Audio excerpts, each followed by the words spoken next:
There are things I used to buy and think to myself, well, this is a good deal. But times have really changed. Inflation since 2020 and just the general shrinkflation that companies are practicing have made me rethink a lot of the way that I spend money in 2026.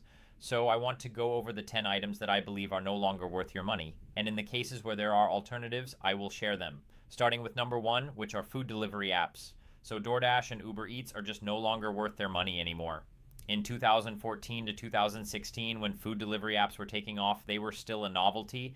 And I think that many people had the sentiment of, wow, this is really great. They're so convenient, so easy. I get to order the same food that I would normally get from across town in my delivery app. And back then, oftentimes, these apps would subsidize the cost of getting your food delivered because they were still in their growth phases. They took on a lot of venture capital money and they would subsidize the cost of delivery for the customer in order to acquire more customers and then get them hooked. However, it's become increasingly clear that in 2026, food delivery apps are one of the worst financial decisions that you can make because not only are there delivery fees, there are service fees, bag fees, taxes, and you have to tip as well. That's not even mentioning the biggest culprit of them all, which is that menu items are often marked up once they hit the DoorDash or Uber Eats app. You can go to any restaurant's actual website and then compare the prices on DoorDash and everything in the app will be $1 to $2 more, and some are even up to 30% more expensive. In fact, as of April 2026, the average DoorDash order is now commonly 30 to 40% more expensive than just eating at the restaurant itself. The only way to have a somewhat reasonable DoorDash price is to have their Dash Pass subscription service, which is $9.99 a month. That means you have to spend money on a subscription in order to get your food delivered at a reasonable price. Let me just show you guys this example from Chipotle. So first off, a burrito is $15.35 in the app, which is about $1 to $2 more than in person. Then when you get to the checkout screen, it's $22.16 in total. And that's me with Dash Pass saving on the delivery fee and the service fee. And of course, I tipped about $350. Now, I personally have Dash Pass because my credit card gives it to me as a benefit. But if you didn't have Dash Pass, you're looking at close to $29 for a burrito delivered to you. And that's more than twice the price of the burrito subtotal. So not worth your money. And I would say if you're going to get food to go, just pick it up yourself and uninstall food delivery apps altogether. The second item not worth your money anymore are brand new cars and new car payments. The average new car in America now sells for about $50,000, and the new car payment averages around $750 a month as of early 2026.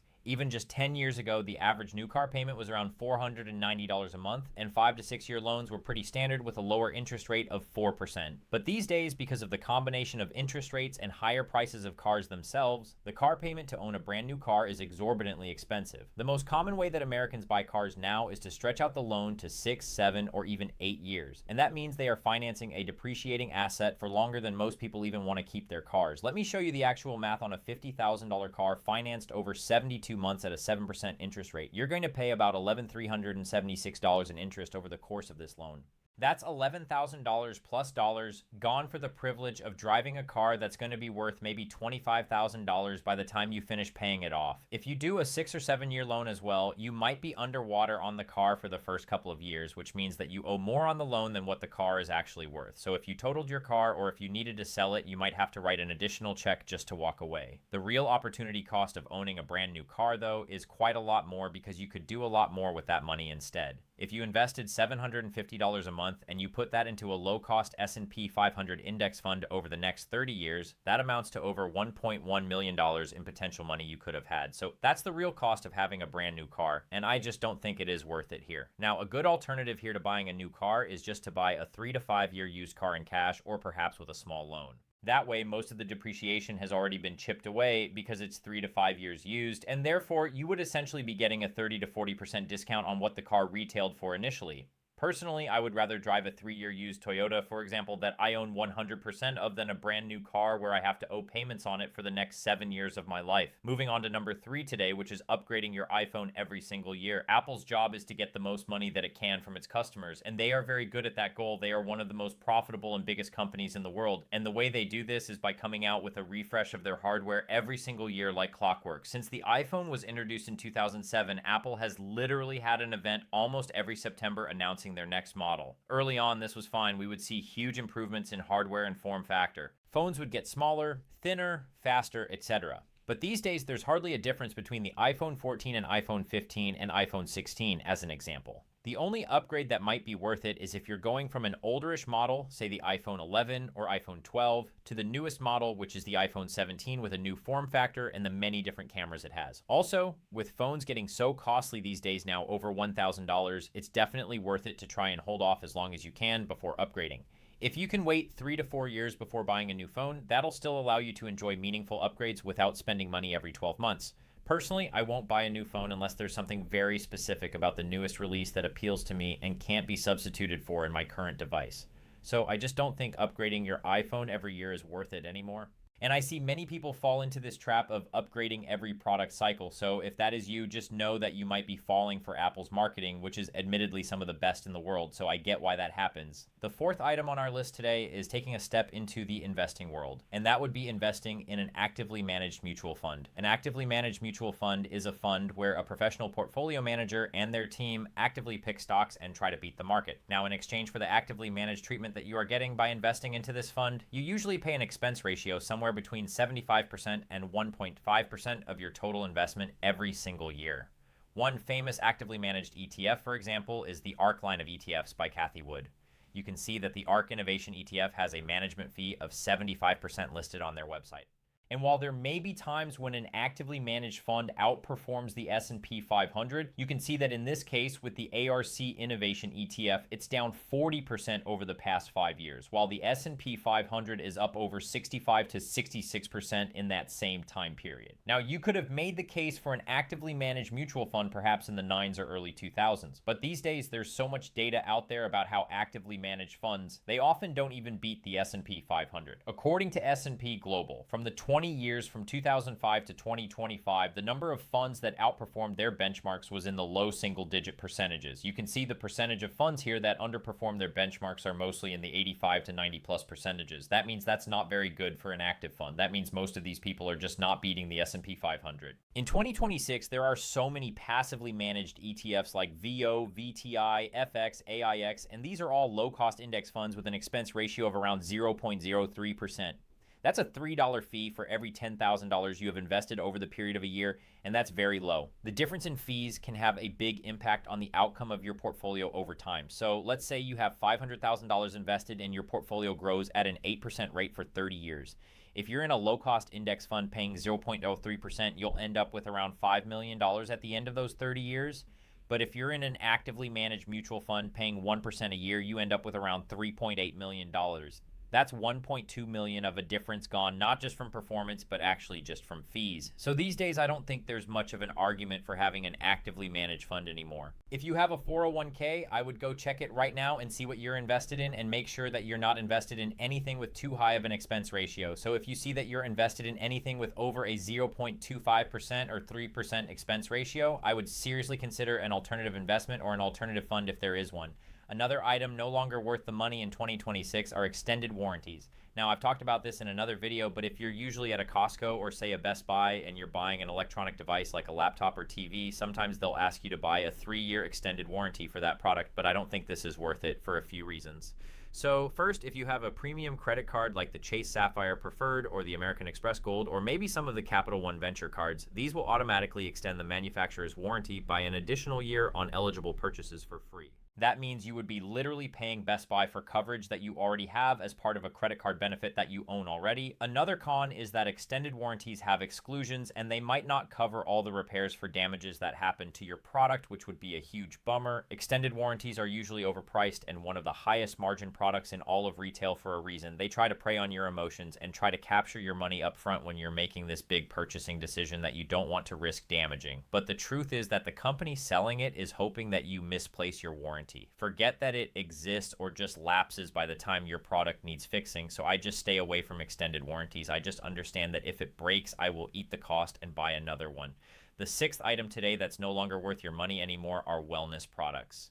Wellness used to be a niche where you would take care of yourself, maybe through a face mask, a massage, a nice bath, or some skincare products, But these days, it's a full-blown industry that uses your anxiety against you to ensure that you buy overpriced things for your health. I'm talking about the $25 smoothies at Erewhon, the $300 aloe yoga sets, or perhaps peptides and GLP-1s that promise you that you're going to be skinnier, healthier, and happier. The wellness industry is projected to hit $7 trillion globally, and most of it is on selling you the idea that you need to buy these items in order to feel healthy and well. I personally think there is no secret to becoming happy and healthy. It's usually just pretty boring activities. I would bet that if you took a walk every single day and you slept a full 8 hours a night, you drank water, you ate real foods and not processed ones, and you did exercise, that you would feel really good in your body more and more. I think that the wellness industry is becoming a shortcut industry. People just want the results without doing the work, and that's what wellness is becoming. So I would say if you can just do the boring stuff, you will be happier,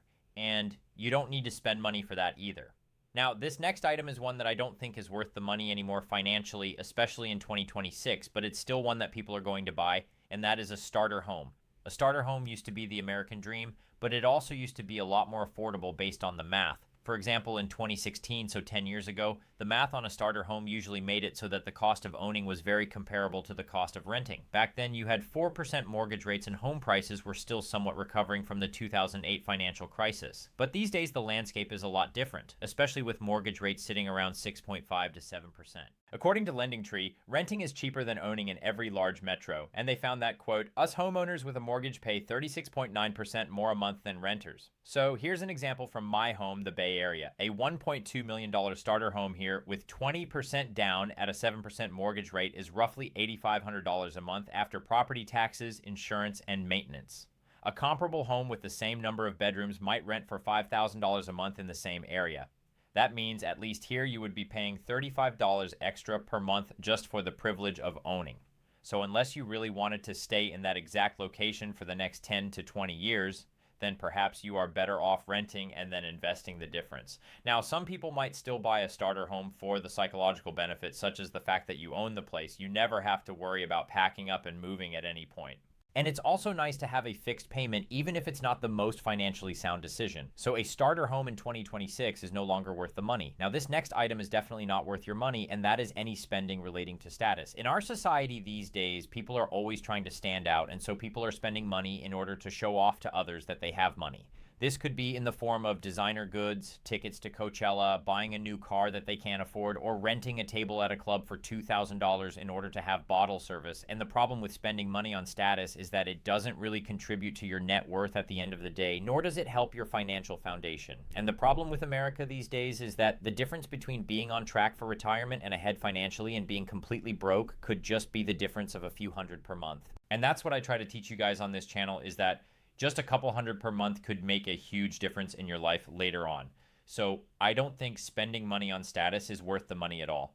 And I would say that if you are thinking about a status purchase, I want you to ask yourself the question, would you still want the item if no one else could see it? If the answer is yes, then at least you know you're not buying it to impress other people that you don't really care about. Then it just becomes whether or not that purchase fits your budget or not. All right, moving on to the next item, which is number 9. Fast food. Now, I'm a huge fan of fast food, okay? I grew up on McDonald's, I grew up on In-N-Out, and I loved Burger King as a kid. But these days, I've noticed that the price difference between fast food and just casual dining is pretty negligible. When I went to McDonald's just a few months ago, I looked at the menu prices and I saw that a double quarter pounder meal was close to $14, which means that at that point, I don't think fast food is the value option that many American families are used to eating anymore. For 14 bucks, I might be able to go to my local taqueria or my casual sit-down spot, and I would get a way better meal and definitely healthier too. That's because while the price gap between fast food and casual dining has almost completely closed, the quality gap, I feel like, is still pretty massive. I would much rather pay 14 to 15 to a local restaurant knowing that I'm getting real food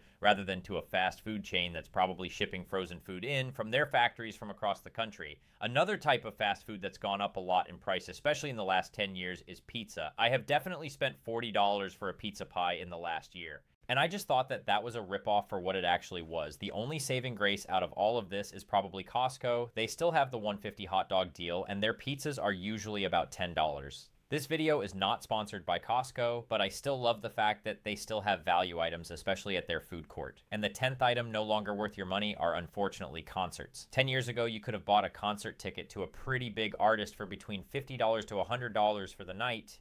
Now, that wasn't exactly cheap, but it was still doable for a lot of people and their budgets. In fact, I vividly remember throughout the year of 2015 and 2016 going to multiple concerts, and I just thought that it wasn't that big of a deal in terms of an expense. But these days, when someone brings up that they want to go to a concert, the immediate place where my mind goes is, okay, is this going to be a $100 concert, or is this going to be more like a $200 or $300 or $400 outing after you count for the Ticketmaster fees, the transportation getting there, plus the food or drinks that you're going to get at the concert? It might be quite a lot of money. In fact, I went to a concert around Thanksgiving of last year, and I remember it being about $50. And I said to myself, to my head, wow, that's pretty cheap.